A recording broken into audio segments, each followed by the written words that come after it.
Assalamualaikum warahmatullahi wabarakatuh. Waalaikumsalam. Nama kakek Mustamar, nama cucu siapa? Nurman. Nurman. Kita bersaudara yang diikat dengan kalimat La ilaha illallah Muhammad Rasul. Langit, gunung, bumi, matahari, bulan, bintang, laut, segalanya tidak ada. Yang ada itu Allah, semuanya diadakan. Dunia kecil, Allah yang maha besar. Dunia paling lama 60 tahun atau 70 tahun, tapi akhirat itu selama-lamanya. Jadi orang yang pintar itu dia memikirkan hidup sesudah mati dan hari akhirat. Tapi kalau orang yang bodoh dia memikirkan makan, minum, kawin, uang sebanyak-banyaknya. Jadi dahulu Islam itu seperti taman. Karena dakwah dijalankan yang dicontohkan Nabi, menjumpai umat tanpa diundang, tanpa minta upah. Tidak mengajak kepada organisasi, kelompok dan golongan. Mengajak diri kita taat, mengajak manusia taat. Kalaulah manusia taat, selesailah semua masalah. Tapi kalau manusia tidak mau taat, bertambahlah masalah. Kenapa? Sesungguhnya kebahagiaan dan kejayaan manusia itu hanya ada di dalam mengamalkan agama. Baik dia orang kaya, orang miskin, kota, desa, penjabat, rakyat. Kalau mereka mengamalkan agama, inilah orang yang berhasil yang sementara dan berhasil di akhirat selama-lamanya. Kalau dia mengamalkan agama, selesailah semua masalah. Tapi kalau mereka tidak mau mengamalkan agama, bertambahlah masalah. Dan sekarang Islam itu sudah seperti hutan belantara. Kenapa? Karena dakwah sudah lama ditinggal.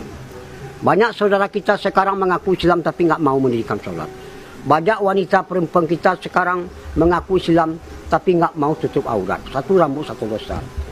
Orang wanita Islam sekarang sudah banyak bangga pakai celana ketat, baju ketat, menampakkan tubuh. Itu alias bertelanjang. Allah. Merancang orang laki-laki. Kalau kita bilang sama dia ini model katanya. Ini salah siapa? Ini bukan salah penjajah, bukan salah ulama, bukan salah ustadz, bukan salah kiai. Ini salah kita karena kita tidak mau lagi menghidupkan dakwah. Jadi usaha dakwah ini usaha heran karena sudah lama ditinggal. Orang kalau belum ikut usaha dakwah dia heran melihat orang dakwah. Apa kerja orang dakwah? Tapi kalau orang sudah ikut dakwah, dia heran melihat orang tidak mau dakwah. Tidak ada pekerjaan yang lebih besar dari pekerjaan dakwah. Kerja dakwah ini kerja Nabi. 124 Nabi dan Rasul kerjanya dakwah. Mengajak manusia taat kepada Allah. Ucapkanlah la ilaha illallah. Kamu akan sukses. Kamu akan berjaya. Jadi hakikat la ilaha illallah taat kepada Allah. Barang siapa taat kepada Allah, dunia akan berkhidmat kepada Allah. Jadi barang siapa istiqomah dalam dakwah, penduduk langit dan penduduk bumi akan berkhidmat kepada mereka. Barang siapa istiqomah dalam dakwah, sorga akan rindu kepada mereka. Barang siapa istiqomah dalam dakwah, kalau dia mati nanti Allah yang akan mencabut nyawa. Ini hadis kudusi. Hadis kudusi. Jadi dakwah ini Masya Allah. Walaupun kita punya perusahaan 10 buah, 15 buah, 5 buah, itu nggak dipandang oleh Allah. Tapi kalau usaha dakwah ini sepagi sepetang kita jual di dalam Allah, lebih bagus daripada dunia dan keisinya. Ini kebesaran pahala dakwah. Jadi kerja-kerja dakwah ini kerjanya sedikit tapi hasilnya besar. Kalau kerja dunia, kerjanya berat, hasilnya sedikit. Istri kita kalau nggak diajak dakwah, dia pandangannya dunia. Pandangan dunia ini sifatnya menipu. Sekarang banyak orang tergoda oleh dunia, ibadah ditinggal. Padahal di dalam perintah ada kejayaan, ada kebahagiaan dan ada kebaikan.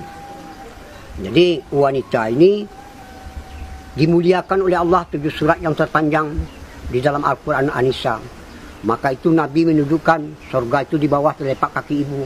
Allah. Sebab sebuah Nabi dan Rasul dilahirkan dari wanita, yaitu ibu. Jadi wanita ini yang pertama menerima dakwah Nabi Rasulullah SAW, ya wanita Khadijah radhiyallahu anha. Yang pertama mati syahid juga wanita Sumayyah radhiyallahu anha. Jadi wanita ini diciptakan dari tulang bengkok kiri, tulang lemah. Jadi wanita ini nggak bisa dikerasin, dilemah lembutkan, disayang-sayang, dimanja-manja, disenang-senangi. Sebab di zaman sahabat, wanita ini tugasnya membina anak untuk agama dan melayani suami. Sekarang, Masya Allah, wanita ini kalau dikerasin patah dia. Allah. Jadi wanita ini tugasnya membina anak untuk agama dan melayani suami. Sekarang wanita sudah rosak di mana-mana. Sekarang wanita di pom bensin, di pasar-pasar, di swalayan, di mal-mal, di pabrik-pabrik, Sampai sekarang wanita jadi TKW sekarang. Ngaku sayang sama istri, tapi justru istri disuruh sebagai penanggung jawab. Jadi penanggung jawab rumah tangga itu adalah laki-laki. Mari kita selamatkan wanita kita. Kalau kita selamatkan wanita kita, berarti kita baru orang kuat. Jadi disenangkan wanita kita.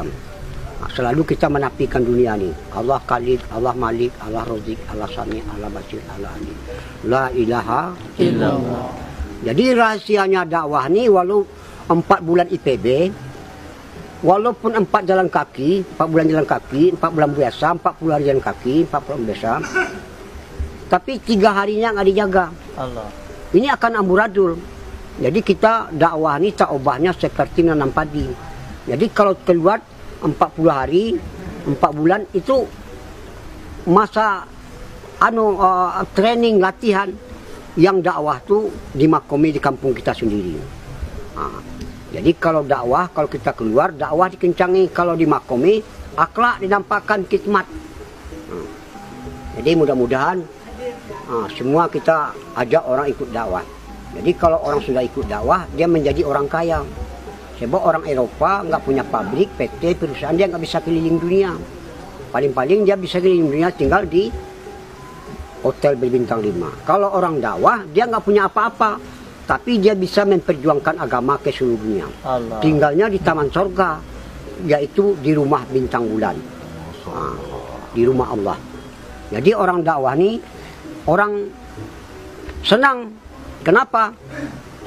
Orang dakwah dia nggak mau diperbudak dunia, justru dia memperbudak dunia. Benar, ya Allah. Ibadah diutamakan, dunia di nomor 2-kan. Jadi dakwah ini, kenapa ibadah diutamakan? Ibadah ini tujuan. Dunia keperluan, sandang, pangan, papan, kendaraan, nikah, anak, istri, semuanya bakal ditinggal. Apa akan dibawa? Iman dan amal saleh.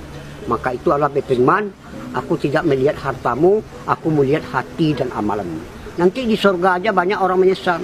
Jadi orang dakwah ini orang jawara, jagoan. Dia nggak mau tahu siapa, mau tentara, ABRI, mau polisi, mau preman, apa saja lapisan masyarakat dia datangi, diajak supaya ikut usaha dakwah. Jadi kita, sebab dakwah ini tugasnya 3, ta'aruf, ta'aluf, targhib, dan taskin. Insya Allah kita semua ikut dalam usaha dakwah. Insya Allah. Kita tutup dengan doa para majelis. Subhanallah wa bihamdihi.